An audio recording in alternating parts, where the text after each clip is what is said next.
পাহাড়ে বিনিয়োগ টানতে নবান্নে উত্তরবঙ্গের শিল্পপতিদের সঙ্গে বৈঠক। উত্তরবঙ্গের শিল্পপতিদের সঙ্গে বৈঠক অর্থমন্ত্রী। বৈঠকে ছিলেন অর্থমন্ত্রী স্বপন দাশগুপ্ত, শঙ্কর ঘোষ, অর্থ সচিব সহ একাধিক আধিকারিক। জমি নিয়ে কোনো সমস্যা হবে না, শিল্পপতিদের আশ্বাস রাজ্য সরকারের। উত্তরবঙ্গের যাতে একটু সুযোগ সুবিধা পাওয়া যায়, একটু ইন্ডাস্ট্রিয়াল পলিসিতে একটু যাতে উত্তরবঙ্গের কথা ভাবা হয়, এমএসএমইর ক্ষেত্রে যাতে একটু বিশেষ জায়গাগুলো পাওয়া যায়, জিএসটির যে রিড্রেসালগুলো আছে সেগুলো যাতে উত্তরবঙ্গের জন্য একটা সেট আপ তৈরি করা হয়। এমএসএমইর ক্ষেত্রে যেরকম প্রচুর লাইসেন্স সেগুলো হচ্ছে কলকাতার থেকে আসতে হচ্ছে স্ল্যাব আকারে, সেটা যাতে ডিস্ট্রিক্ট ওয়াইজ এই লাইসেন্সগুলো দেওয়া যায়।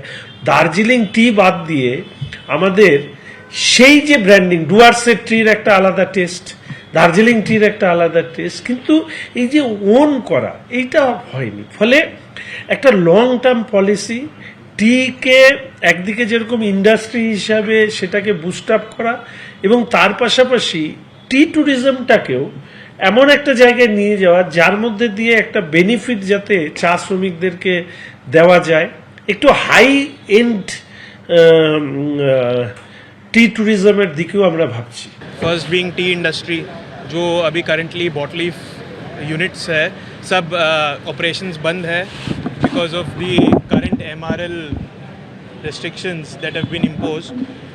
तो उसके बारे में डिस्कशंस हुए कि कैसे उसको रिजॉल्व कर सकते हैं। फिर एमएसएमई सेक्टर को लेके भी काफ़ी डिस्कशंस हुए, प्रॉब्लम्स रिलेटिंग टू जीएसटी, सो उन पर भी काफ़ी हेल्दी डिस्कशन हुआ। Regarding electricity also there was a discussion. We are all very happy and going back with we are expecting that things will turn out to be good in the near future. কিভাবে পাথর সাম্রাজ্যের সম্রাট হয়ে উঠেছিলেন নাজিবউদ্দিন মোহাম্মদ ওরফে টুলু মণ্ডল? কিভাবে DCR কারচুপি করে কোটি কোটি টাকার সরকারি রাজস্ব ফাঁকি দেওয়া হতো? কেন তৈরি করা হয় ডুপ্লিকেট ডিসিআর? এবিপি আনন্দের বিশেষ প্রতিবেদন। একসময় তিনি ছিলেন পাথর খাদানের সাধারণ শ্রমিক। সেই খাদানেই পরশ পাথর খুঁজে পেয়েছিলেন টুলু মণ্ডল। অভিযোগ, তারপর সেই পরশ পাথরের ছোঁয়ায় টাকার মিনারে পৌঁছেছেন টুলু। কিন্তু একজন সাধারণ শ্রমিক থেকে কিভাবে টুলু হয়ে উঠলেন এলাকার পাথর সম্রাট? তদন্তকারীদের অনুমান, ডুপ্লিকেট ডিসিআরই তার সাফল্যের চাবিকাঠি। বীরভূমের মোহাম্মদ বাজার পাথর উৎপাদন কেন্দ্র হিসেবে পরিচিত। দেউচা পাচামি সহ বিস্তীর্ণ এলাকা জুড়ে ছড়িয়ে রয়েছে অসংখ্য পাথর খাদান ও ক্রাশার। খাদান থেকে পাথরের চাই তোলার পর লরিতে করে তা নিয়ে যাওয়া হয় ক্রাশার ইউনিটে। সেখানে বড় বড় পাথর ভেঙে তৈরি হয় বিভিন্ন মাপে stone chips. Stone chips crusher থেকে লরি ভর্তি হয়ে চলে যায় বাজারে। তদন্তকারীদের অনুমান, শেষ ধাপেই আসল খেলাটা খেলতেন টুলু মণ্ডল। পাথর বোঝাই লরি যখন বাজারে যায় তখন অত্যন্ত প্রয়োজনীয় নথি হলো ডুপ্লিকেট কার্বন রিসিপ্ট বা ডিসিআর। টোলগেটের কাছে থাকা অফিসে প্রথমে অরিজিনাল ডিসিআর তৈরি করা হয়। ওই নথিতে উল্লেখ থাকে কটি লরিতে করে কত পরিমাণ স্টোন চিপস বাজারে যাচ্ছে। কিন্তু সরকারকে ফাঁকি দিতে আসল ডিসিআর এর লরির সংখ্যা ও পাথরের পরিমাণ কম করে দেখানো হতো। পাশাপাশি ডুপ্লিকেট ডিসিআর তৈরি করতেন টুলু। দুটো ডিসিআর নিয়েই রওনা হতেন লরির চালক। সরকারের কাছে যে তথ্য পৌঁছতো তার থেকে বেশি সংখ্যক লরি বেশি পরিমাণ পাথর নিয়ে যেত। ফলে কোটি কোটি টাকা রাজস্ব ক্ষতি হতো সরকারের।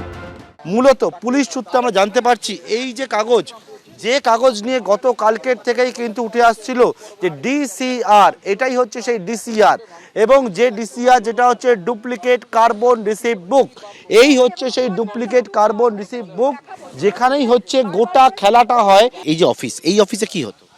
এই অফিসে কি হতো দেখুন, এই অফিসে আমার শোনা কথা ইললিগেল যত রকমের কাজ, যেমন কিছুদিন আগে আমাদের বিএলএলআরও সাহেব বালি মজুত করা সিজ করেছে। তারপর পাথর, কিছু ইললিগেল পাথর, ইললিগেল, আমি তো শুনেছি এখানে ওরা ইললিগেল ডিসিআরও ছাপাতো। এই যে আপনি ডিসিআর যেটা নিয়ে আছেন, হ্যাঁ, এই ধরনের ইললিগেল ডিসিআরও এখানে ছাপাতো। এখান থেকেই হচ্ছে ওটা হচ্ছে কালোবাজির অপারেট করতো। প্রশাসন সূত্রে খবর, এই রকম খাদানের ক্ষেত্রে সরকারি তত্ত্বাবধানে বেসরকারি হাতে রাজস্ব আদায়ের বরাত দেওয়া হয়। সেই হিসেবে বরাত পান প্রভাবশালী পাথর ব্যবসায়ী টুলু মণ্ডল। আমরা দাঁড়িয়ে রয়েছি রায়পুর ডিসিআর গেটে। এই ডিসিআর গেট একটা সময় পরিচালনা করতেন টুলু মণ্ডল, কিন্তু ভোটের পর বিজেপি ক্ষমতায় আসতেই টুলু মণ্ডলকে সরিয়ে দেওয়া হয় এবং এই ডিসিআরগুলির দায়িত্ব দেওয়া হয়েছে সরকারি কর্মচারীদের। তারাই মূলত এই মুহূর্তে পরিচালনা করছেন। যেসব ট্রাক পাথর নিয়ে আসছে সেই সব ট্রাক ধরে তাদেরকে ডিসিআর কাটানো হচ্ছে এবং ট্রাকের ওজন অনুযায়ী ডিসিআর নির্ধারিত হচ্ছে। কিন্তু আমরা যখন চালকদের সঙ্গে কথা বলি তারা জানিয়েছেন টুলু মণ্ডল যখন এই ডিসিআরে নিয়ন্ত্রণ করত তখন তাদের 500 থেকে 1000 টাকা পর্যন্ত এক্সট্রা দিতে হতো। जो डीसीआर दे रहे हैं और आगे जो डीसीआर आपने दिया था इसमें डिफरेंस कितना है? इसमें डिफरेंस ज़्यादा का नहीं है, करीब 1000 या 700-800 के लमसम में होगा। हाँ, वो एक्स्ट्रा लेता था, वो अलग से लेता था, वो देना पड़ता था, नहीं दीजिएगा छोड़ेगा नहीं। স্থানীয় সূত্রে খবর, কয়েক বছর পাথর খাদানে শ্রমিক হিসেবে কাজ করার পর কয়েকটি পুরনো লরি কিনে ঠিকাদারি শুরু করেন টুলু মণ্ডল। আস্তে আস্তে হয়ে ওঠেন এলাকার বড় ঠিকাদার। অভিযোগ 2011 সালে তৃণমূল ক্ষমতায় আসার পর অনুব্রত মণ্ডলের হাত ধরে উত্থান হয় টুলু মণ্ডলের। পরবর্তী সময়ে অন্যতম বড় পাথর ব্যবসায়ী হয়ে ওঠেন তিনি। তার কয়েকশো ডাম্পার, 2টি পেট্রোল পাম্প ও একাধিক পাথর খাদান রয়েছে। ভাস্কর মুখোপাধ্যায় ও পার্থপ্রতিম ঘোষের রিপোর্ট, এবিপি আনন্দ। সাধারণ শ্রমিক থেকে এলাকার পাথর সম্রাট টুলু মণ্ডলের রকেট গতির উত্থানের নেপথ্যে শুধু ডিসিআর কারচুপি নয়, পাথর বোঝাই লরির ওভারলোডিং থেকে টাকা কামাতেন তিনি। রাজ্যে ক্ষমতা বদলের পরই ডিসিআর গেটগুলি থেকে সরানো হয়েছে টুলু মণ্ডলের লোকেদের। শুধু ডুপ্লিকেট ডিসিআর বানানো বা পাথরের ওজনে কারচুপি নয়, অভিযোগ ওভারলোডিং থেকেও পকেট ভরতেন পাথর ব্যবসায়ী টুলু মণ্ডল। বীরভূমে পাথর খাদানের মোট 9টি ডিসিআর গেট রয়েছে। সেই গেটগুলিতে পাথরের লরি থেকে রাজস্ব আদায় করতেন টুলু মণ্ডলের লোকেরা। রায়পুর গেটের ম্যানেজার ছিলেন টুলুর আত্মীয় মিনার মণ্ডল। স্থানীয় সূত্রে খবর, ক্র্যাশারে পাথর বোঝাই করার জন্য ঢোকা ও পাথর বোঝাই করে বেরোনোর সময় ওজন করা হতো লরিগুলি। পাথর বোঝাই লরির ওজন থেকে খালি লরির ওজন বাদ দিয়ে হিসেব করা হতো কত পাথর বোঝাই করা হয়েছে, সেই মতো তৈরি হতো ডিসিআর। ধরা যাক একটি খালি লরির ওজন 1000 কেজি, বৈধ উচ্চতা পর্যন্ত পাথর বোঝাই অবস্থায় ওজন 1600 কেজি, অর্থাৎ ওই লরিতে পাথর আছে 600 কেজি। অরিজিনাল ডিসিআরে লেখা হতো পাথর সহ লরির ওজন 1400 কেজি। 200 কেজি পাথরের টাকা আত্মসাৎ করতেন টুলু মণ্ডল। সেই সঙ্গে বৈধ উচ্চতার পরেও পাথর বোঝাই করা বা ওভারলোড করার অনুমতি দিয়েও বাড়তি টাকা আদায় করা হতো বলে অভিযোগ। গাড়ির ওজন তো মনে হয় কাটা যারা আছে করে আর কি, হ্যাঁ প্রাইভেট, মূলত প্রাইভেট। এবার ওজন দেখে মোটামুটি আমরা একটা অনুমান করতে পারি যে হ্যাঁ এটা ঠিক আছে কিনা, ঠিকঠাক। অভিযোগ এইভাবেই 1 দশকের বেশি সময় ধরে বীরভূমের পাথর ব্যবসা থেকে রাজস্ব আদায় কুক্ষিগত করে রেখেছিলেন পাথর ব্যবসায়ী টুলু মণ্ডল। প্রশাসন সূত্রে খবর, প্রতিদিন 2000 থেকে 2500 পাথর বোঝাই লরি বেরোয় বীরভূম থেকে। এই সংখ্যা থেকে সহজেই অনুমান করা যায় দুর্নীতির অঙ্ক।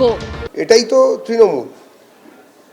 পশ্চিমবঙ্গের জল, জমি, জঙ্গল, প্রাকৃতিক সমস্ত সম্পদ লুট করার দায়িত্বে যারা ছিল তাদের মধ্যে এই শেখ নাসিমউদ্দিন ওরফে টুলু মণ্ডল, প্রশাসন, তৃণমূলের একাংশ, দুষ্কৃতী, এরা সব মিলেমিশে এক হয়ে গিয়েছিল। যে পাথরের রাজস্ব থেকে 7 কোটি টাকা উঠতো, সেখান থেকে মাসে 22 কোটি টাকার বেশি উঠছে।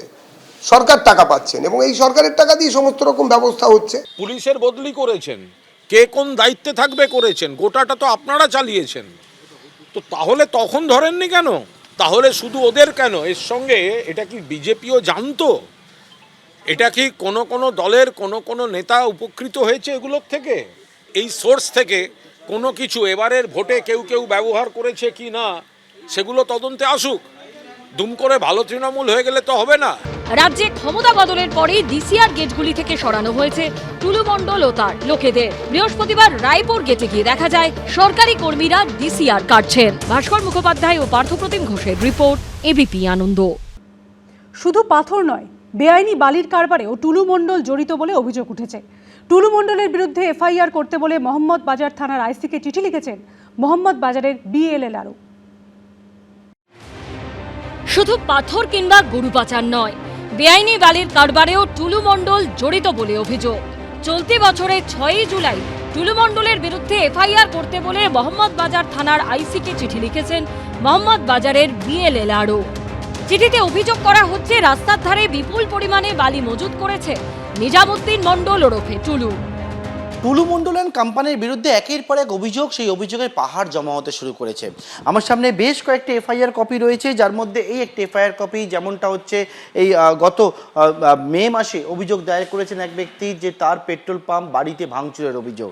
আমার কাছে এই আরও একটি এফআইআর কপি, যেটা হচ্ছে দেখা যাচ্ছে 1 জুন একজন অভিযোগ করেছেন এবং তার হচ্ছে বাড়ি ভাঙচুরের অভিযোগ। আরও একটা যে এফআইআর আমার কাছে রয়েছে, তার অভিযোগ হচ্ছে, যেটা কয়েকদিন আগে তিনিও করেছেন মে মাসে, যে তার গাড়ি জোর করে আটকে রাখার অভিযোগ। ইতিমধ্যে একের পর এক অভিযোগ, সেই অভিযোগের পাহাড় জমা হতে শুরু করেছে টুলু মণ্ডলের বিরুদ্ধে এবং এফআইআর হয়েছে। এবং যে বিষয়টা অনেকেই বলছেন, টুলু মণ্ডল অ্যান্ড তার কোম্পানি গোটা বীরভূম জুড়ে কার্যত ত্রাসের পরিবেশ তৈরি করে রেখেছিল। চিঠিতে টুলু মণ্ডলের বিরুদ্ধে এফআইআর করতে বলার পাশাপাশি মজুত করা বালির উপরও কড়া নজরদারি রাখার কথা বলা হয়েছে। পার্থপ্রতিম ঘোষের রিপোর্ট, এবিপি আনন্দ। তদন্তকারীদের স্ক্যানারে টুলু মণ্ডলের সিউড়ির অট্টালিকা এবং দেউচার প্রাসাদ, প্রায় 2 মানুষ সমান উঁচু পাঁচিল দিয়ে ঘেরা হয়েছে বাড়ির চৌহদ্দি। চারপাশে রয়েছে সিসি ক্যামেরার নজরদারি।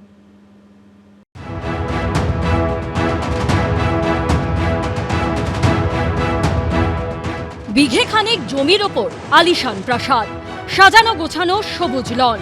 এই ছবি বীরভূমের পাথর সাম্রাজ্যের বেতাজ বাদশা টুলু মণ্ডলের, যার খোঁজে এখন হন্যে হয়ে ঘুরছে পুলিশ। টুলু মণ্ডলের কোনো হদিশ নেই। একটা বাড়ির সামনে দাঁড়িয়ে রয়েছে, এরকম একাধিক বাড়ি কিন্তু টুলু মণ্ডলের রয়েছে। এটা হচ্ছে সিউড়ির সুভাষপল্লী টুলু মণ্ডলের বাড়ি। সরাসরি সেই বাড়ির ছবিটা দেখাবো আমরা। সেটা হচ্ছে 4 তলা এই বাড়ি, এবং সেই বাড়ি যদি দেখো, গোটা বাড়ি সিসি ক্যামেরায় মোড়া রয়েছে, বিশাল বড় গেট রয়েছে এবং সেই গেটে একেবারে নজরদারি চালানো হয়। বাইরে গেটের ঠিক বাঁদিকে সেখানে হচ্ছে সিকিউরিটি রুম রয়েছে, সেখান থেকে হচ্ছে সিসি ক্যামেরায় যখন দেখা হয় যে কে বা কারা এসছে, তার পরবর্তীকালে এই গেট ওপেন হয়। বৃহস্পতিবার টুলু মণ্ডল ওরফে নাজিমউদ্দিন মণ্ডলের খোঁজে তার সুভাষপল্লীর আলিশান বাড়িতে পৌঁছয় পুলিশ। টুলুদা কোথায়? আমরা ঠিক বলতে পারবো না স্যার। কে আছে বাড়িতে? বাড়িতে এখন কেউ নেই। আপনারা কে হন? আমরা এখানকার কর্মচারী। এখানকার কর্মচারী আমরা। আমি মণ্ডল সাহেবের বাড়িতে কাজ করি। হ্যাঁ হ্যাঁ হ্যাঁ। এই বাগান রয়েছে, বাগানের পাশে এখানে গাড়ি, ওখানে গাড়ি রাখার জায়গা, সেই দুটো শাটার নামানো রয়েছে, এখানে দামি গাড়ি থাকে এবং একদম একদম পুরো একটা যে সম্ভ্রান্ত যে লোক বা যার পয়সা প্রচুর রয়েছে, সেই পয়সারই প্রতিফলন হয়েছে তার বাড়িতেও রয়েছে। সিউড়ির এই বাড়ির পাশাপাশি বীরভূমের দেউচাতেই টুলু মণ্ডলের আরও একটি বাড়ির হদিশ মিলেছে, যেখানে দেখা যাচ্ছে প্রায় 2 মানুষ সমান উঁচু পাঁচিল দিয়ে ঘেরা হয়েছে এই বাড়ির চৌহদ্দি। সিউড়ির বাড়ির মতো এটারও চারপাশে রয়েছে সিসি ক্যামেরার নজরদারি। কিন্তু কিভাবে এত প্রভাবশালী হয়ে উঠলেন টুলু মণ্ডল? কি করে এই বিশাল সম্পত্তির মালিক হয়ে উঠলেন? স্থানীয় সূত্রে দাবি 2011 সালে তৃণমূল ক্ষমতায় আসতে রকেট গতিতে উত্থান হয় টুলু মণ্ডলের। বীরভূমে প্রভাবশালী তৃণমূল নেতাদের ধরে পাথর ব্যবসায় ঢোকেন তিনি। পরে একের পর এক পাথর খাদান কিনে কার্যত লালমাটির জেলায় সাম্রাজ্য গড়ে তোলেন টুলু মণ্ডল। কত টাকা মানুষের লুট হয়েছে, এই টাকাগুলো তো আর টুলু মণ্ডলের নিজস্ব নয়। এগুলো পাথর চুরি করে টাকা, বালি চুরি টাকা, কয়লা চুরি, আর কি কি চুরি উনি করেছেন সেটা উনি এবং ওখানকার লোকজন জানেন। কিন্তু এটা সরকারের ট্রেজারিতে আসার কথা ছিল। এই টাকার যে ট্যাক্স, সেটা সরকারে আসার কথা ছিল, কিন্তু আগের সরকার ট্যাক্স নিয়ে কোনোদিন চিন্তা করেনি। এই টাকাগুলো তাদের নিজস্ব পার্টির ফান্ডে গেছে। টুলু মণ্ডলের এখনো কোনো খোঁজ নেই, কিন্তু তার মধ্যেই আরেক কাণ্ড। তার বাগান বাড়ি থেকে এবার ফাইল সরানোর চেষ্টার অভিযোগ উঠল। সিউড়ি থানার জীবধরপুর গ্রামে, সেখানে টুলু মণ্ডলের একটি ফার্ম ছিল এবং সেই ফার্ম থেকেই একটি গাড়ি করে সেই ফার্মে থাকা প্রচুর ফাইলপত্র সেগুলো সরিয়ে নিয়ে যাওয়া হচ্ছিল। এই মুহূর্তে আমরা দেখতে পাচ্ছি সেই গাড়ি। পুলিশ সূত্রে দাবি, টুলু মণ্ডলের বাগান বাড়ি থেকে গুরুত্বপূর্ণ কিছু নথি পাচারের চেষ্টার সময় হাতে নাতে গ্রেপ্তার করা হয়েছে গাড়ির চালক সহ 2 জনকে। ভাস্কর মুখোপাধ্যায় ও পার্থপ্রতিম ঘোষের রিপোর্ট, এবিপি আনন্দ।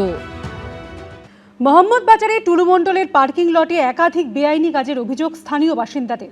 এলাকাবাসীর অভিযোগ, পার্কিং লটে বেআইনিভাবে প্রচুর স্টোন চিপস এবং বালি মজুত করতেন টুলু মণ্ডল। দেখতে দেখতে গত 15 বছরে বীরভূমে গড় গড়ে তুলেছিলেন টুলু মণ্ডল।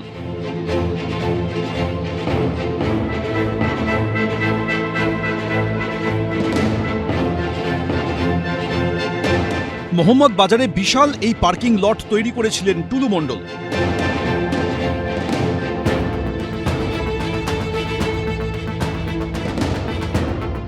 টুলু মণ্ডলের একেবারে সাম্রাজ্যে পুলিশের হানা। কেন বলছি সাম্রাজ্য, এই যে জায়গায় দাঁড়িয়ে রয়েছে আমরা মোহাম্মদ বাজার, এবং এই মোহাম্মদ বাজার থানা এলাকার এই যে জায়গায় দাঁড়িয়ে রয়েছে এটা হচ্ছে যে টুলু মণ্ডলের পার্কিং হিসেবে পরিচিত ছিল। এবং এই যে পার্কিং লটটি রয়েছে যেখানে পরপর ডাম্পার ট্রাক দাঁড়িয়ে রয়েছে, তার পাশে যদি আমরা দেখি সেখানে হচ্ছে প্রচুর পরিমাণে পাথর, সেই পাথর এখানে স্টক করা অবস্থা রয়েছে, বালি এখানে স্টক করা অবস্থা রয়েছে। স্থানীয়দের একাংশের দাবি, নামে পার্কিং লট হলেও এখানে চলতো টুলু মণ্ডলের নানা প্রকারের বেআইনি কাজকর্ম। যত রকমের ইল্লিগেল কাজ টুলু মণ্ডল সেই কাজের সঙ্গে যুক্ত ছিল। আমাদেরকে বললে মিথ্যা গাজার কেস দিয়ে দিত, কাউকে জেল খাটাতো, কাউকে দেশ ছাড়া করে দিত, কাউকে পাড়া ছাড়া করে কাউকে মেরেও দিত, কালোবাজির অপারেট করতো। এই ব্যাপার হচ্ছে, দেখুন টুলু মণ্ডল হচ্ছে একটা চোর, সেটা সবাই জানে, এটা একটা হিডেন ট্রুথ। এই যে পার্কিং লট, এখানেই নাকি বেআইনিভাবে প্রচুর স্টোন চিপস আর বালি মজুত করতেন টুলু মণ্ডল।